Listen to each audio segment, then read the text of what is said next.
Order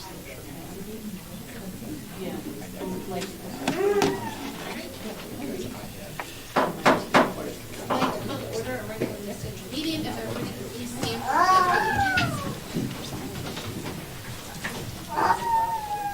for allegiance to the flag of the United States of America and to the republic for which it stands, one nation, under God, indivisible, with liberty and justice for all.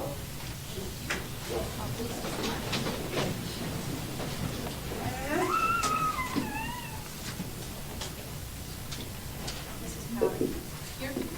Mr. Christopher. Here. Dr. Mary. Here. Mr. George. Here. Mrs. Bird. Here. Mr. Pat. Here. Mr. Helmer. Lieutenant Mr. Helmer. That is approved. Keep reading off the word.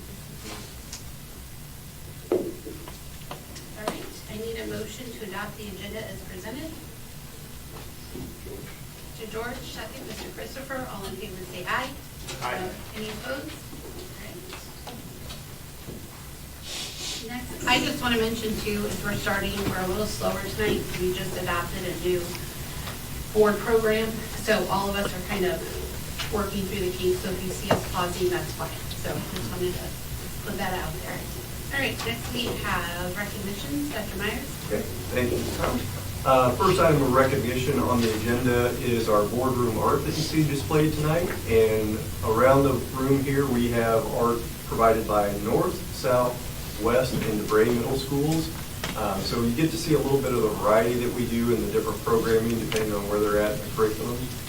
But that's the boardroom art that we have available tonight.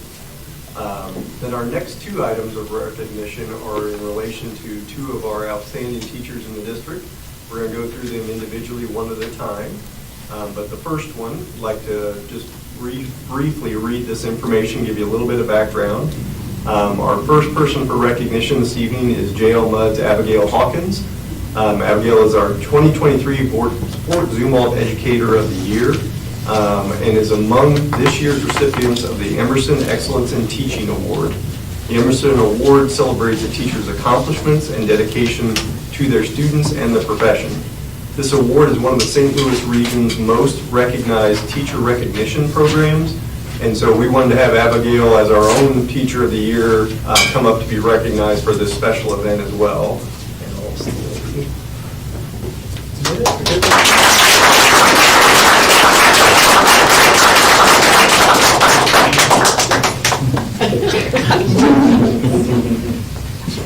Congratulations. Thank you. Good job. Thank you. We'll turn this one.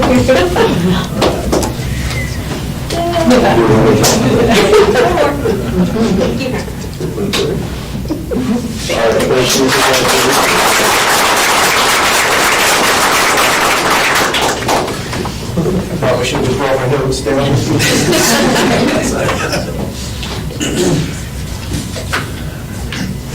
And then our second honoree recognition tonight is East High School's Kate Wilkinson. So shout out to East High as a parent of two East High grads. I'll do that real quick.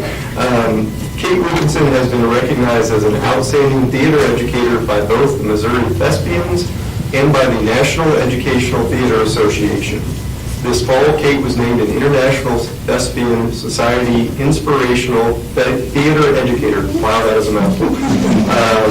This award recognizes individuals who have inspired their students, demonstrated exemplary work, and dedicated themselves to providing quality theater education.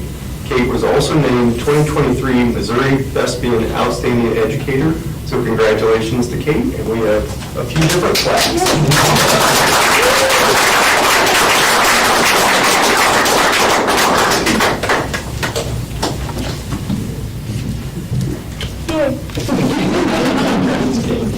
And just so we're clear, these are awards from the societies and then the district one, so we're not doing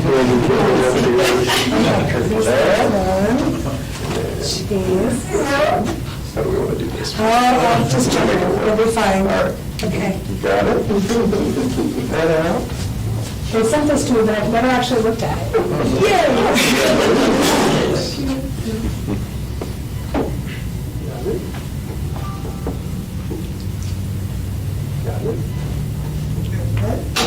Okay. Awesome.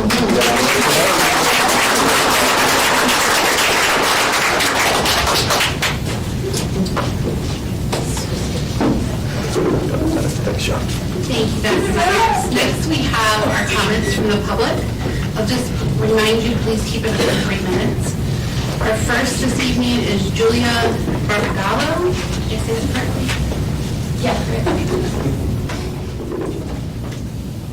No. Hi. I'll try to keep it under 3 minutes. Okay, I'm Julia. I'm here to speak on behalf of my daughter Olive and all of the other kids in the district that are being affected next year by the change to the BEST classrooms. So I don't know if everybody's aware, but the BEST classrooms, there's 5 in the district. I mean, you're probably aware of the change, but that those are going away. The kids are going to go back to their home schools and be mixed with iLab students. My daughter Olive has excelled within Fort Zumwalt. However, if we place Olive and her peers, the most vulnerable children in the district, within these schools in iLab classrooms, I fear that will not be the case in the future.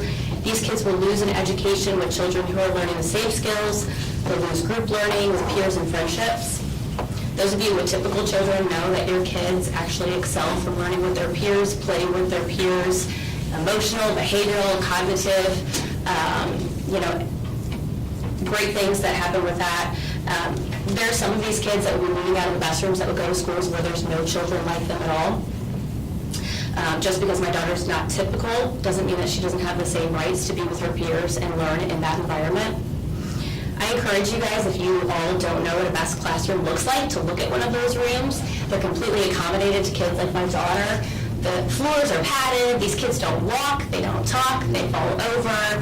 There's wheelchairs, there's standards, these kids wearing braces. The toys in the classroom are all adaptive to have switches. The books have braille or bright colors so that these kids can learn that way. A lot of those items are shared amongst the students. So I'm interested if the 5 classrooms that currently exist in the district, if we're going to have those items in every school, if we're going to purchase all that. Also, if all these schools are going to become ADA compliant, I know that the school that my daughter's supposed to go to does not have access for wheelchair ramps at all the doors. She can't get out everywhere. The playground doesn't accommodate her at all. There's nothing she can do on it. So I feel like we're putting a lot of money in because you're going to need to do that, at least for my daughter and all the kids in the district that are going to go to these schools. Right now, Olive's working on very basic things within her classroom. She's making a lot of advances, but the type of things that she's doing is working on holding a spoon. She's working on identifying what her name looks like on a piece of paper, making a choice between 2 items. I'm really curious how this fits in with moving her to an iLab classroom where kids are working on math and science, where kids may be going in because they need a break or longer to take a test. They might have behavioral concerns. This just doesn't make sense to me. My daughter Violet, who's in 7th grade, we wouldn't be putting her in a class with kindergartners. Those learning styles just aren't similar. I don't know why this change is happening. I'm assuming it's staffing related, budget related. There were some changes made to the special education program last year. It's the first one I've seen, and now this big one that's coming next year. I feel like if there's something that needs to be done for staffing or budget or whatever it is, we probably should do something else instead of watering down the education for kids like my daughter. I can tell you I've talked to administration. I've pointedly asked many people what benefits Olive by this change, and nobody's been able to give me a single answer of what would be a benefit to her. Thank you.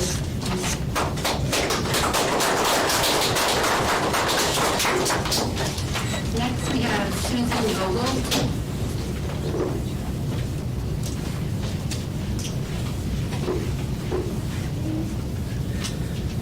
Hi, thanks for listening to me tonight. I'm here to advocate for the severely disabled children in our district.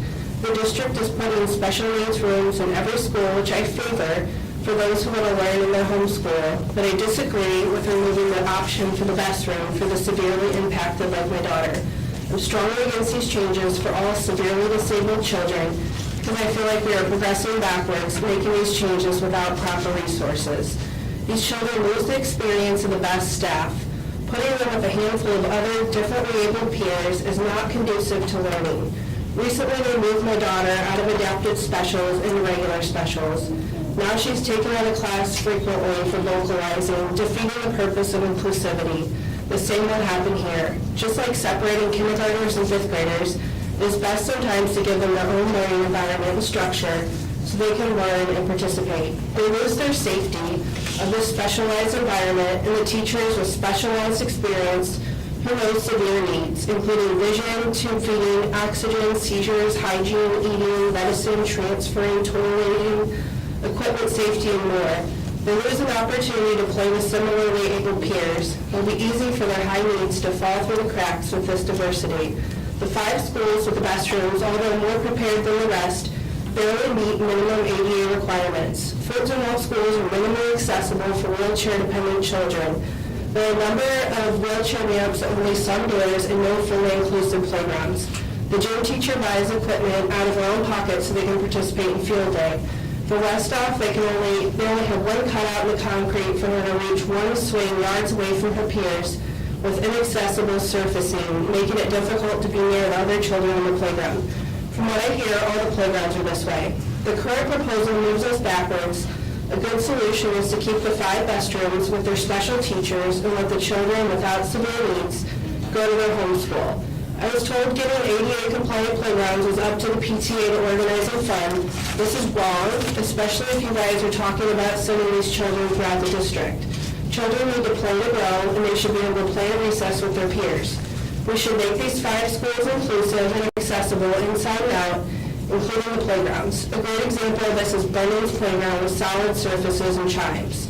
I think Zumwalt can do better and make these schools a starting point for the future to have all schools with inclusive environments. The idea will ensure free, appropriate education for our children. This move will use specially designed instruction and safety in the name of inclusivity to solve the problem. The children like my daughter have impairments that cause severe educational needs. To even have a chance, she needs to stay in the best room with these peers. We can do better. Thank you.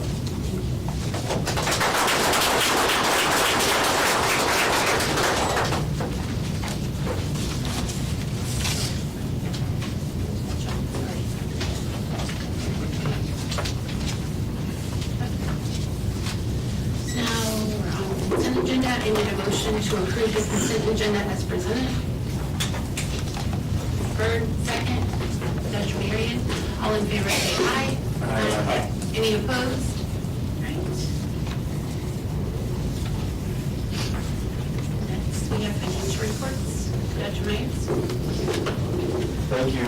Jeff Orr, our CFO, fell in about 20 minutes before the meeting, and just wanted to make you aware. So I have his memo prepared. You have his financial reports in the packet. I'm going to give you a brief overview, follow along from the memo itself, the 2024 January financial summary. Or just take away in terms of skipping past cash investment, looking specifically at revenue, is noting that year-to-date revenues are up 13.0 million compared to last year. As noted in Jeff's memo, that is almost entirely related to our higher property tax receipts, Prop C revenues, and ongoing interest earnings. Skipping or moving down then, sorry, catching up with. Jeff does point out the variance in the increase in state transportation aid. That is, of course, due to increased transportation funding overall in the state, so that's an ongoing for us this year, with a partial offset and reduction by the basic formula. So no really new or notable information with revenues as compared to previous months or year to date. Moving down to expenses, Jeff has summarized year-to-date expenses at $23.4 million, more than last year through January, and then the notable increases associated with the $6.1 million associated with salary and benefits. He then goes on, purchase services are also up in a few related areas. Jeff has talked in our previous meetings about ECSE transportation. One thing to keep in mind with that is that it's an offset that is also reimbursable. So we will get that year in arrears after next year, but just making note of those. But as it relates to the overall financial picture, no market changes from previous months or year-to-date outcomes. I will do my best to answer any technical questions you may have that are covered in them. Any questions? All right, if not, I need a motion to approve the financial reports as presented. Motion. Mr. Pratt, second. Mr. Christopher. All in favor say aye. Aye. Any opposed? All right. Next, we have old business. Treasurer. Thank you very much. Our first item under old business is facility planning. We have two separate items that we're going to walk through, and Lisa Kester is going to take us through. In both cases, these are extensions to existing services, so if you would not mind starting with the lawn mowing service. Thank you, Dr. Myers. Yes, Dwayne Kitson has put together a memo. Basically, last year, I think we approved, the board approved Archway Lawn and Landscaping and Boros to be our lawn mowing companies. Archway has come to us and would like to extend their services for another year. Those contracts are set to expire on March 31st. They have asked for a 10% increase. We bid it 3 years ago. This would be the third bid. They have not had an increase in 3 years. So they are asking for a 10% increase, which is about a little over 3% per year in order to get them up to what the current rates are. They have been a great company to work with. They've done a great job. They take care of 17 locations, and their new cost would be $3,303.30 each week to mow those 17 locations. And that gets us 26 cuts. We kind of figure budget 26 cuts a year, season. So we're asking for the board's approval to extend their contract for another year with that increase.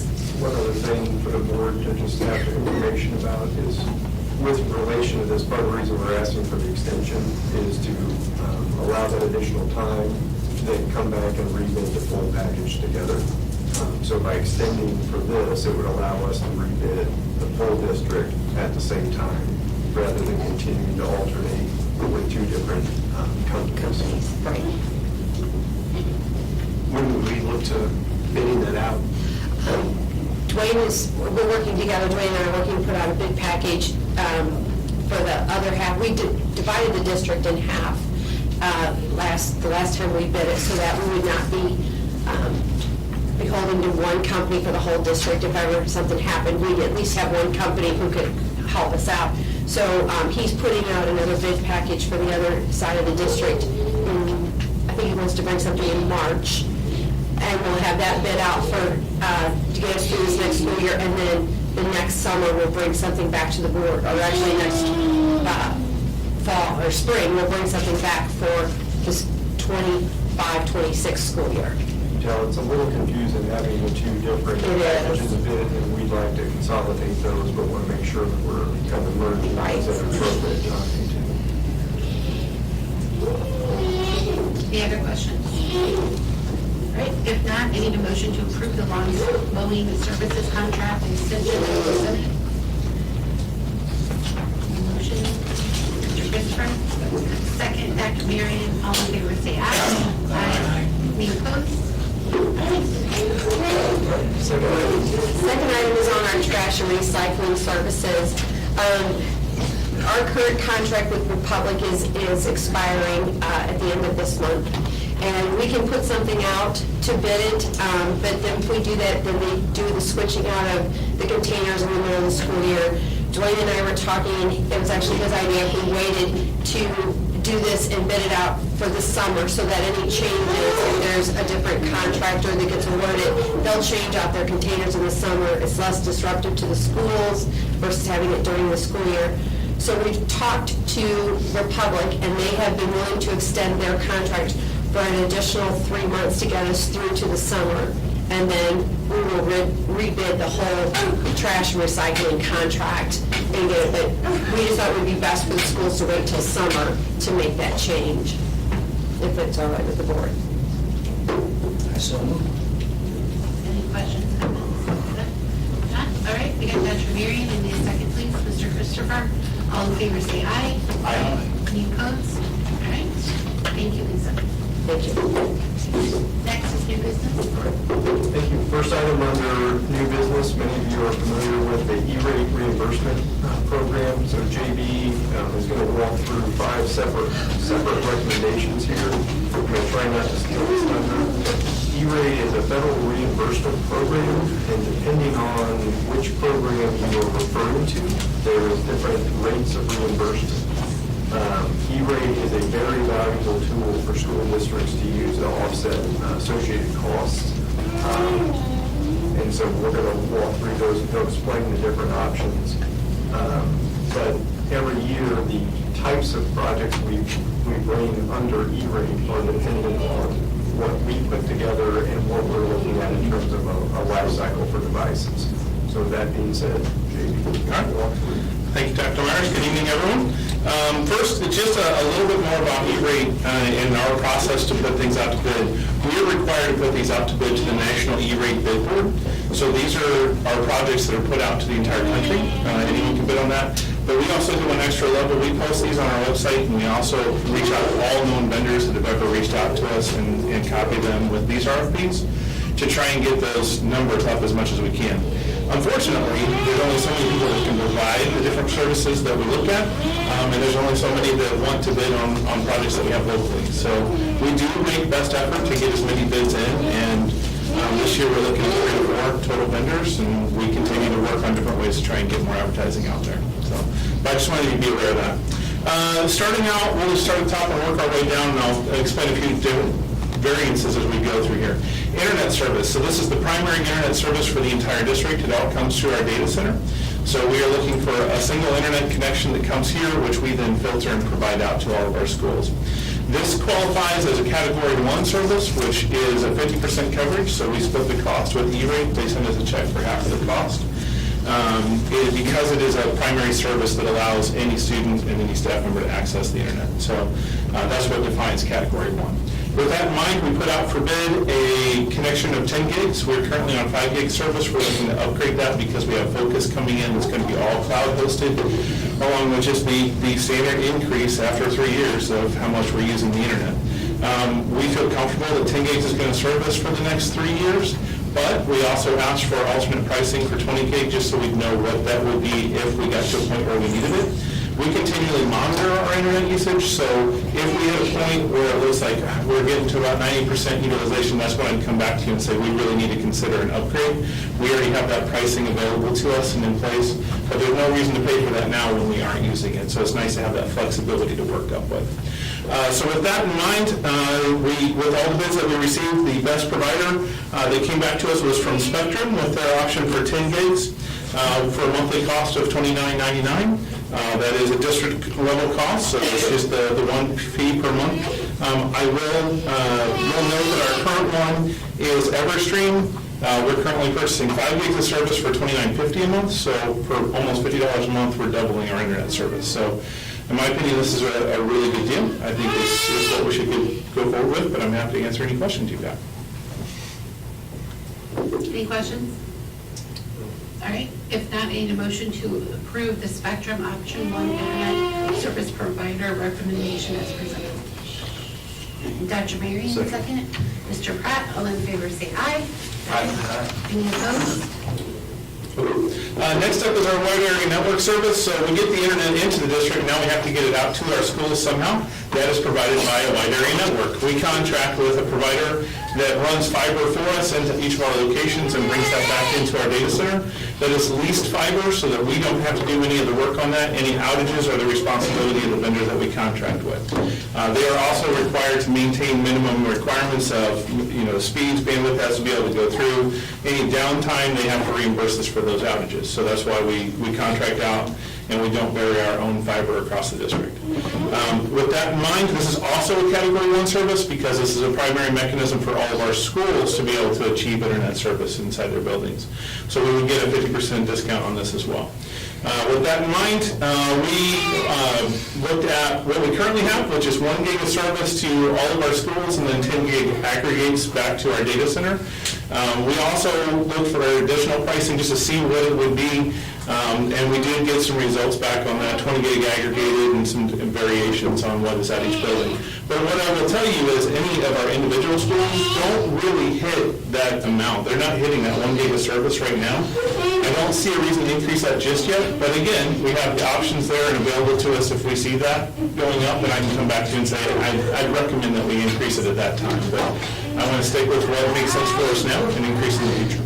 So with that in mind, the best option, in my opinion, would be to go with Spectrum. That would be for a monthly cost of $19,414. Because they currently have all the services in place, there is no additional fee for installation because the fiber is already in the ground. That is one of the benefits they have over the other vendors that applied, was they would have to bury new fiber. So that makes a pretty significant difference. So there really wouldn't be downtime? No downtime. This would really just be an extension of existing services for another 3 years. We've had Spectrum in the past. Yep, Spectrum is our current wide area provider. They've been great for us. I mean, we've had a downtime here or there, and it's usually because a truck runs into a pole somewhere out on the street, and they've got to go out and fix a piece of fiber, so. Just completely out of curiosity, what's it cost to run fiber? So we did have to. If we had to run fiber ourselves, it's been quite a while since I've looked at it. We're such an expansive district, the cost goes up really quick, especially when you have to go under streets. For some reason, the number 30 million is in my head. I don't know if that's accurate or not, but I do remember thinking it would take a very long time to pay off what it would cost for us to bury the fiber. Yeah, okay. That was before we talked about Foothill, so that one would be just out of the ballpark. Just that one run along would be hard. If you needed to bump it up, how long would it take for you to? For them, it's a software change. They don't have to replace hardware or the fiber or anything. So it's probably a 24 to 48 hour time frame to do that increase. Thank you. Yeah, no problem. Any other questions? All right. If not, any motion to approve the Spectrum Option 1 Wide Area Network Service recommendation as presented. Mr. Christopher, second. Ms. Burns, all in favor say aye. Aye. Any opposed? All right. Okay, now we're going to move into Category 2 services. These are functions that allow us to provide network access, but are not the primary mechanism of the access itself. So in this case, the first one will be the firewall renewal. So this is the maintenance and license agreement to run our firewall, our existing district core firewall, for another year. This is one where I've always felt like we should be able to do multi-year agreements on, because I know we can get the price down. E-Rate has been adamant that they only want to support 1 year agreement on renewals of these pieces of equipment. So that is something that I've been talking with our consultants to push as hard as we can on E-Rate to improve that. But for now, we're going with the 1 year that we've been told that we can do. So with that in mind, with Category 2 services, instead of getting a 50% discount, we get a discount that's proportionate to our free and reduced lunch count. So it would be a 40-something percent, depending on when we submit the numbers for them, discount off of that renewal for the year. So with that, we received a bid for our existing Fortinet firewall for a 1 year renewal of $69,252. We would only get a percentage of that back, so this is, again, not a 50% sharing cost kind of a deal. That will run us for another year.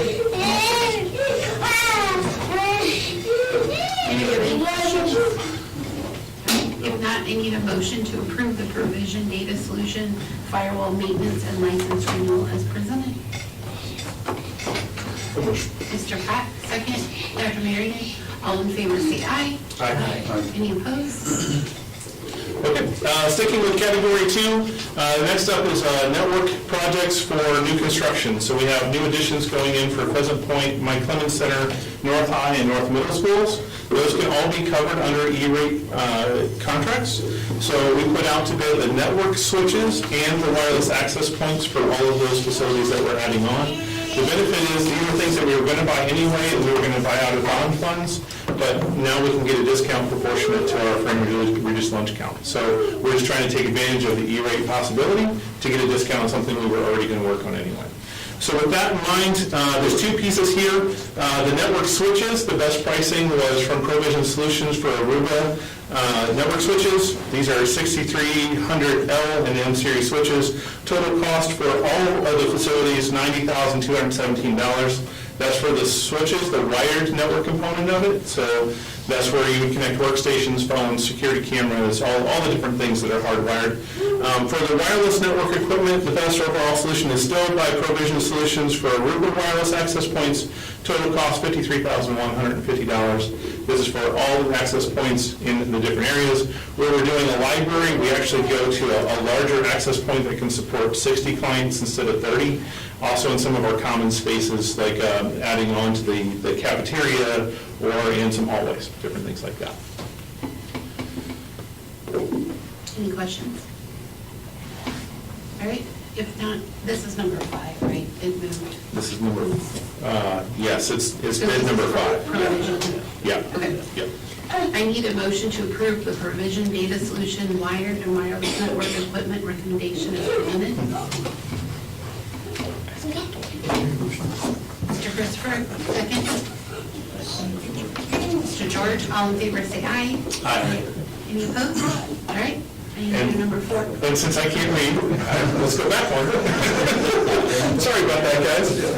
The next one up is UPSs. These are battery backups for our network gear. In the event that there's a power outage in a building, a UPS, we generally have about 30 to 40 minutes of runtime to allow us to continue operating in class and hoping that power will come back up within that time frame. Generally, the power outages we see here, that covers pretty well. When a storm goes through, we'll see an outage of about 20 to 30 minutes, so it does allow us to keep teaching. And if we decide that something else is going to have to happen, if we got to rethink and send kids home for some reason, it gives us enough time to take attendance and do the different things necessary to get them out the door before the power fully goes down on the network equipment. So with battery backups, that powers the switch, but it also powers the access points connected to the switches. So that provides us wireless access during those times as well. With that in mind, what we are looking to do is take on about a quarter of the district each year. Our team isn't big enough to go try and do the whole district in one shot, and I'm also trying to find ways to think affordably in how we can manage this long-term, and just doing a piece of this as a refresh type cycle it seems to make the best approach. One of the nice things is with the vendor that we're selecting or recommending as the best one, they are using lithium-ion batteries with a recommended battery life of 10 years, which is far beyond anything that we've ever used in the traditional battery space. The other nice thing with these batteries is they run much cooler, so in some of our closets where we don't have the AC in there to try and keep things down, UPSs tend to be the hottest piece of equipment in our closets, and so that will really extend the lifespan of not just the UPS, but also any equipment around it. So we're hoping our switches themselves will get some extended lifespan as well. The other piece with this is we have these connected to the network, so we have network monitoring now, which these devices being network connected, we can be alerted when there's a power outage before the network equipment goes down, because the UPS will be providing power to those devices. So we can get an alert, we can say, oh, hey, we've got a power outage over here, we can let our maintenance teams know that there's something that they need to look into. Before our equipment goes down, we can react better. So that's the kind of overall goal here, is to identify where our issues are.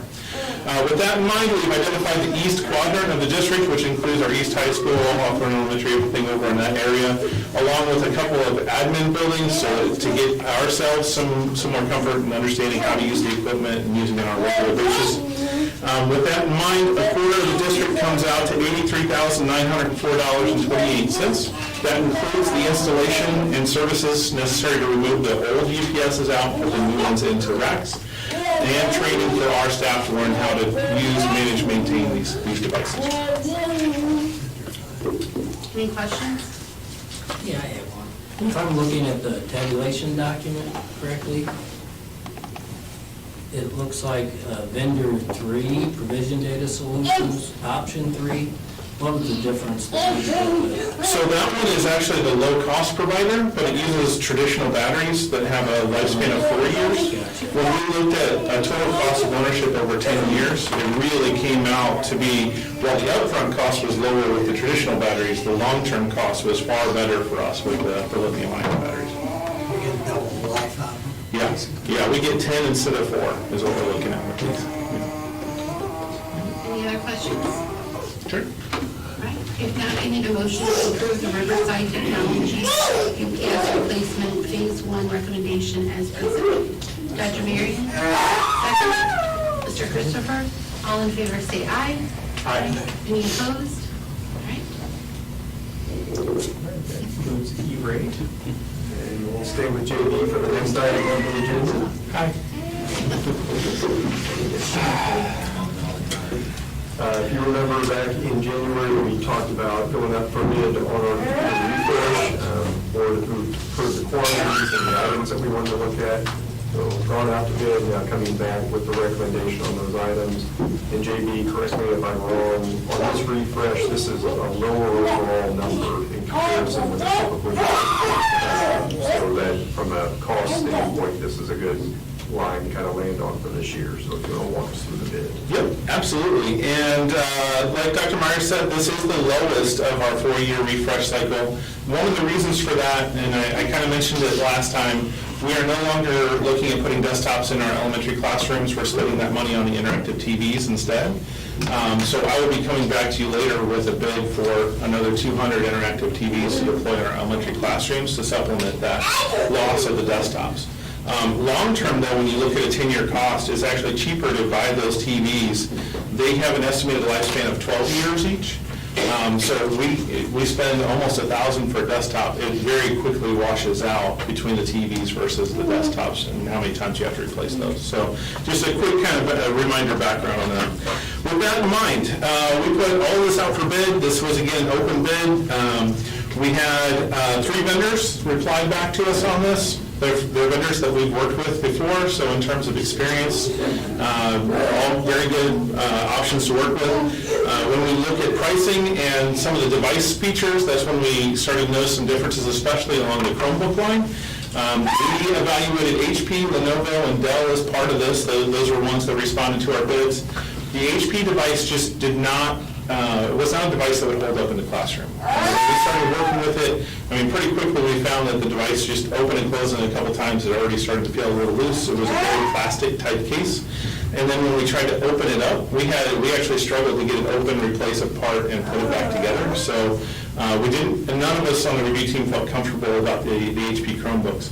The Lenovo and the Dell, very comparable. We've been using the Lenovo's this year. We did not see the advantage as we were hoping on those screens that we talked about, the Gorilla Glass screens that we purchased last year with the Lenovo's. We were really hoping to see screen damage come down, and it really kind of stayed the same. So with that in mind, my recommendation would be to go back to using the Dell Chromebooks. Your cost is a little bit lower per device. We will just continue to work on them and put the work necessary from the technician side to replace the parts as we go through that. So with that, this is the Dell 3110 Chromebook. Total cost on that would be just over $1.4 million. That is for all of our incoming 9th grade and 6th grade students, along with library and technical parts in the elementary school.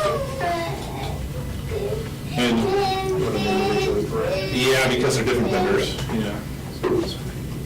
So I'm sorry, the last part, so you're saying library and technology cards, there's going to be 2 different cards per elementary school? Correct, yeah, and it's replacing what it currently exists. So these are not additions, this is just replacements.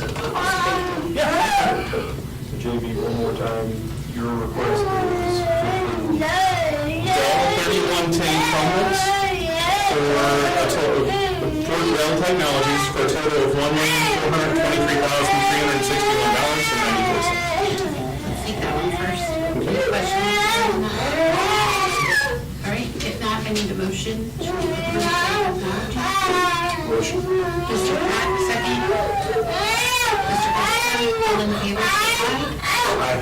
Any opposed? All right, and a second. Okay, next one up is Windows Desktops. This is a very small deployment. These are for art labs in the high schools. Low-cost provider was HP. We've had good success with the HP desktops. It's been a good device for us. We didn't see any issues with that. Total cost here is $51,963.84 from Riverside Technologies. I need a motion to approve Riverside Technologies as presented. Mr. Christopher, second. Dr. Marion, all in favor say aye. Aye. Any opposed? Okay, next up, Windows Laptop. These are for new incoming staff members and some sub-laptops that we need to fill in. Again, this is a small number. The HP ProBook G415 is just the G10 version. We've used the G8 in the past. Again, we've had no issues with those. Going with these would interact well with the existing docking stations that we have in our classrooms. So my recommendation would be to stick with Riverside Technologies for this total cost, $32,736.95. Any questions? All right, if not, I need a motion to approve or recite the Second, Dr. Marion, all in favor, say aye. Aye. Any opposed? All right. All right, final one. This is for what we call a tough Chromebook. We were actually hoping for more bids on this, but what we ended up with was cases rather than Chromebooks that are built for tougher environments. The Chromebooks, they can hold up like what you would think is a military spec or an Army grade, like you can drop it in the middle of the desert kind of thing, are just extremely out of cost range for us. So we started working with vendors. They have a number of different case options. The one we are recommending is to continue with the Dell Chromebook, but use a gumdrop case, which is a highly rubberized, really can withstand tossing it across a room kind of a case, which would work great for the Clemens Center, which is where we're wanting to deploy these at. So my recommendation for that would again be the Dell Chromebook 3110s from Dell Technologies, but with the case for a total of $13,171.50. Any questions? All right, if not, I need a motion to approve Dell Technologies. Mr. George, second, Mr. Christopher, all in favor say aye. Aye. Any opposed? Thank you. Thank you. Thanks, JD. Last item under new business is the FZEA Board of Education Professional Agreement recommendation. Henry's going to take us through the details. Also, before we get into that, I want to express my appreciation working through the process with our NEA reps that are here this evening. And as always, a positive experience, collaborative, and that's one of the things that we focus on is that win-win dialogue. But also the willingness to move this process earlier in the year allows us to be a little bit more efficient in the spring when a lot of things kind of start to hit the table. And appreciation for the board members who participate in the process. So with that being said, give us the details. Thanks, Dr. Myers, and members of the board, good evening. We did, as Dr. Myers stated, we completed negotiations with the Teachers Association in December. We're going to get a good head start on that this year. Our current agreement expires at the end of this school year, so we're well in advance of that, and we're appreciative of everybody's cooperation. President Powers, Dr. Marion were involved in the process all along the way as well, and we appreciate their involvement as well as the collaboration from the FZEA as well. So you have in your packet a memo from me which just kind of outlines the changes to the agreement, and it don't always makes sense because it's kind of some isolated things, but at the end of the day, upon your approval of this, we'll weave all this into our current agreement and it'll make for a nice cohesive document. But these changes that you have, again, maybe appear kind of fragmented and isolated, but they're the ones that we talk about in the negotiation process. We start out with questions, and the Board of Education had 6 questions that we used to kind of guide the discussions, and the FCE had 4 questions that we also used to discuss those questions. You'll see one of the nice things about this is there's a kind of a theme that also overlaps with our CSIP, because there are a lot of things that relate to recruiting and retention of staff. So we very much have full interest in recruiting and retaining staff. And that's what a lot of these questions address. So I'm just going to kind of hit a broad brush overview of this. You have the details in your packet, but I'm happy to answer any questions that you have. Ultimately, this whole packet of proposed changes went to our teachers in the Teachers Association, and they verified or approved this at a 91% approval rate. Okay, so broad brush means we updated our extra pay, extra duty payment rates, basically the work that's done outside of the contractual day. And this is kind of typical that each year we take a look, when the agreement comes up, we take a look at this, we want to make sure we're as competitive as we can be, because recruitment and retention for all of our folks who fill these very critical roles outside of the contractual day is a challenge as well. So we wanted to take a look at that and address that. Expanded our mentor programs for teachers new to the district and broadened it out to encapsulate other groups of teachers as well, to more support teachers who are new to the profession or new to the district or teaching in a new area of certification. So we feel like that'll be a more robust program to help support all our teachers. We more clearly articulated what problem-solving teams and processes will look like in buildings, outlined what that might look like. Opened up the sick leave bank to use for parental leave, which is a big adjustment for us, and I think will be a positive one. further define the plan, what plan time looks like, and making sure that we came to agreement on identifying that there was going to be a chunk of time that's protected plan time that is going to be reserved for the teacher's purpose of preparing and planning for lessons. And then we went through the entire agreement, and we just kind of made tweaks. There was quite a bit of outdated language, outdated processes, things that are no longer relevant in our system that were relevant 20 years ago. And we just kind of did some language cleanup to bring things in compliance with our current processes, with our, also to update legally, and just to kind of try to streamline that document. It's a pretty cumbersome document right now, so we look for ways that how we can streamline that. So again, in our negotiations process, the whole teams all agreed to all of these changes. The Teachers Association approved it at 91% approval rate. And we'll bring this now to you for final approval, duration of which is a 4-year agreement. Will go from 2024 to 2027. And each side will bring one cost increase during the life of the agreement. So just like with extra pay, extra duty, we'll negotiate teacher salary at a later time, because that's already set for the next 2 years. And we'll also negotiate the calendar separately as well. So I'm happy to answer questions that you might have or provide any additional information. Any questions? What did the district get out of the negotiations? I think it's some marbles. Yeah, well, I think probably there's a true spirit of these. A lot of these items are mutual concern. We definitely came to the table wanting to talk about enhancing our because we identified that, and that came loud and clear through our CSIP that we need to do a better job of supporting our teachers who are new to the profession, but also what we added was including mentor stipends for teachers who are teaching in a new content area and who may just be new to the district. They may have 10 years of teaching experience, but they're new for Zumwalt, and they need a little bit of extra support to transition to this new role. So that was definitely a big one. I would say two of the questions that were specific to the board. One is looking at how we structure and set up our school day. So one of the outcomes of this is a committee to study that. That concept ties in directly to efficiency, how we work with our families in the community. And so the ability to sit down and study that and have ongoing conversations about what that looks like going forward, that's a big interest to the board because that dictates what we can do down the road for the district. I think the other part, and Henry hit it briefly, but I wouldn't overlook cleanup of language when it comes to things like this, because removing technical language from agreements that are established makes it easier to walk through and make sure all parties understand that.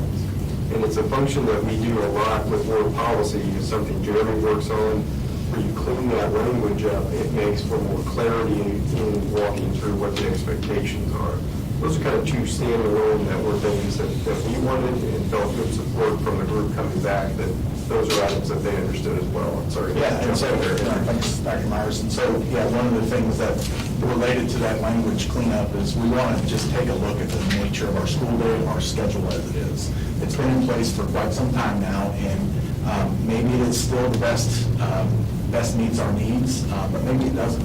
But there's a lot of embedded language within that agreement that kind of hamstrings us. We're kind of limited to any changes that we may decide through a separate process might be best for us moving forward. And so we've kind of peeled back a lot of that language that would open up possibilities for the future. So that was a big one as well. Thank you. You're welcome. If there's no other questions, I need a motion to approve the FZSD Board of Education Professional Agreement as recommended. That's the only question I have. FZSD wants to comment? No, I think we had a really collaborative process. I think we had a lot of good conversations. We have a good starting place to move forward. Thank you. All right, can I get a motion, please? Ms. Bird, second. Mr. George, all in favor say aye.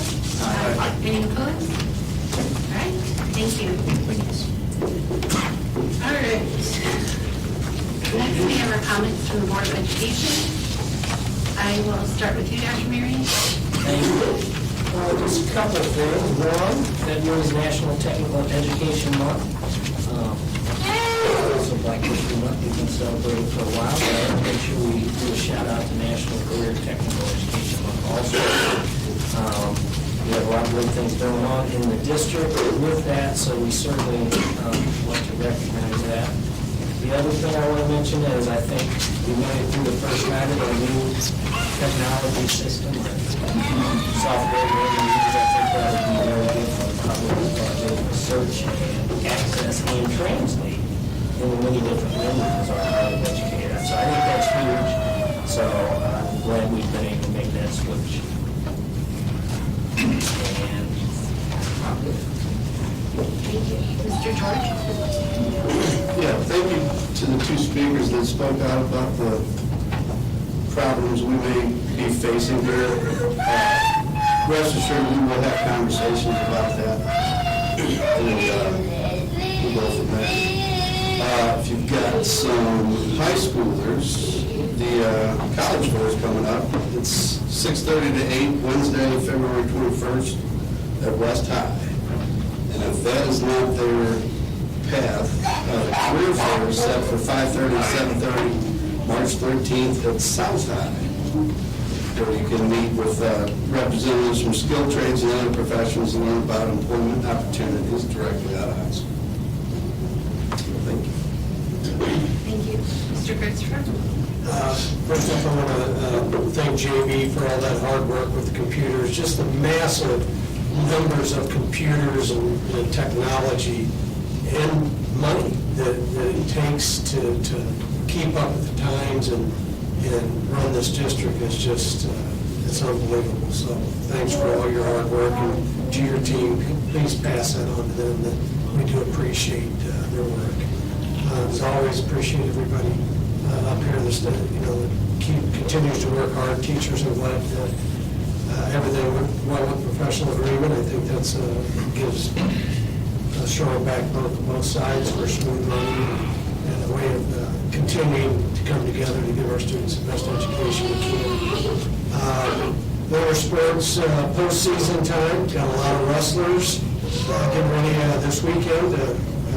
I think this weekend to compete at the state wrestling tournament. South High took second in their district. Wrestling tournament up there, if you've never seen it, it's a spectacle. You ought to go and see it. It's awesome. And congratulations to our girls swimmers that are in the competing for state this weekend. Good luck to them.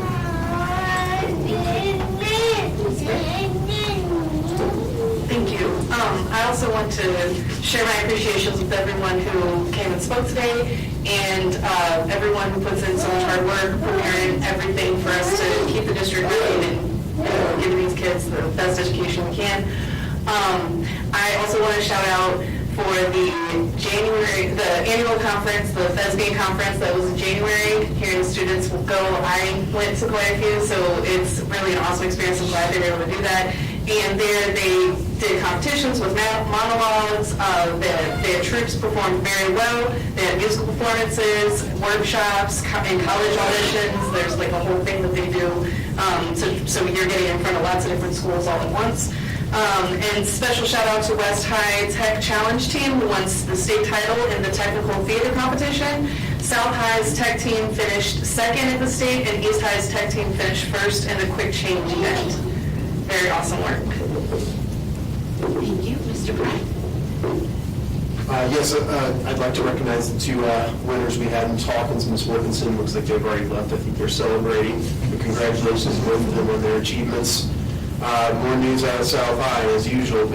Coach Bill Friedel, the boys basketball coach, on January 29th versus Kirksville. He got his 500th career win. It's a heck of a milestone for him. Also, with our students that are involved in the trades, there was National Career Technical Education, skilled USA winners. We had East High had Carlos Algron. We had Edison Beenan, nursing assistant. West High, Evan Harris for information and technical services, and Andy Ledsma in job skill, demo, and action skills. So these are gold medalists, first and second places, and get to move on into another competition at state in April. So congratulations to them as well. So thank you. Thank you. Just as everybody else said, I appreciate all the work, JB, your team, all of you guys, what you do to make this happen. FZEA, it's always so nice working with you guys because with the open communication we have, it goes a long way. And I hope we can always continue to do that as years go on, because we're showing things to kids with that too, of how to communicate with each other in the community. And it means a lot to me in the sport that we have that. So thank you, appreciate it. I appreciate the people that came to talk tonight. I know that's not easy. We hear you. This being a meeting, a lot of people don't realize we don't immediately respond face-to-face when people do that. So I just want to throw that out there. We're not being rude and saying that, but we absolutely will discuss this and get more information on it. But I appreciate that because it's not easy, especially when it comes to your kiddos, because that's the hardest thing I'll have to do. Also, I want to mention our mental health professionals did something really cool again this year. They put on a prom boutique for kiddos to come where they could get dresses, shoes, they could also get a suit jacket. So it's for girls and the boys to come and get what they needed. And they had 60 dresses that went out. So I think it's really awesome, and it's great that we can continue to keep extending that, because we have a lot of people in the community that would like to help out. So kudos to all of you who did that. I really appreciate it. So with that, I need a motion to go into closed session in accordance with RMSO 610.021 to discuss the approval of the minutes from the December 18th, 2023 meeting, the January 18th, 2024, and the February 13th, 2024 closed session meetings.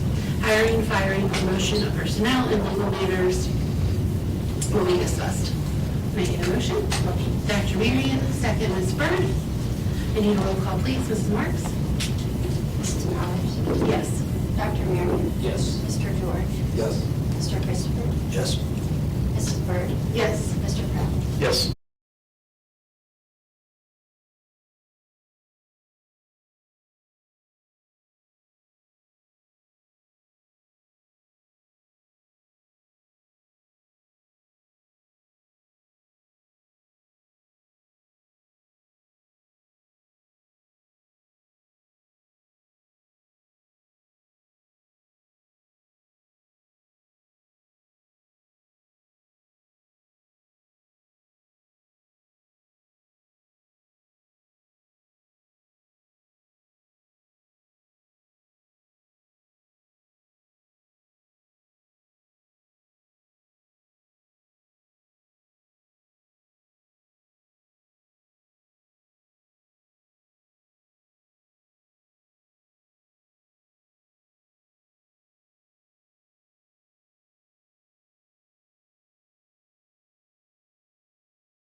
Thousands of people. Big smiles.